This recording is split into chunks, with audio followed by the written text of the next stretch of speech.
Kjo është, si më thonë, ndarja e rreziqeve për portfolios sipas grup moshave të njerëzve. Do të thonë dikush mund të marrë më shumë rrezik për shkak të moshës më të re, edhe është më gjatë në institucion, kurse ata që afër pensionimit për ta rrezikshmëri është gati zero. Tregjet financiare janë historikisht ose nga natyrën të paparashikueshme. Do të thonë del një tarifë e paparashikuar edhe natyrisht tregjet reagojnë kundrejt asaj që reaguan më i shkurt marrë.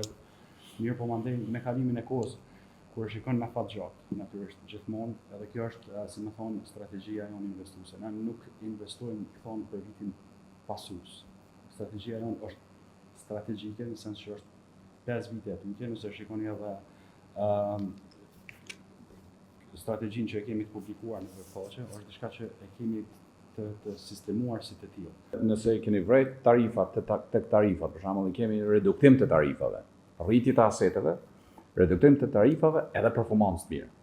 Domethënë është një kombinim që është dash bukur punë më bë. Edhe duhet luftu inflacionin, duhet luftu pasigurinë, duhet luftu gjithsesi edhe atë sensin që kontributën si kosovar meriton më mirë më shumë.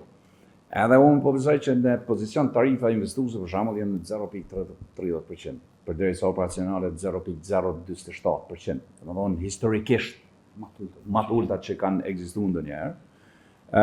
Me një menaxhim buxhetit shumë prudent, edhe me një, si themi, fokus, jo vetëm i bordit, por edhe ekipit menaxhues të fokusuar tek performanca.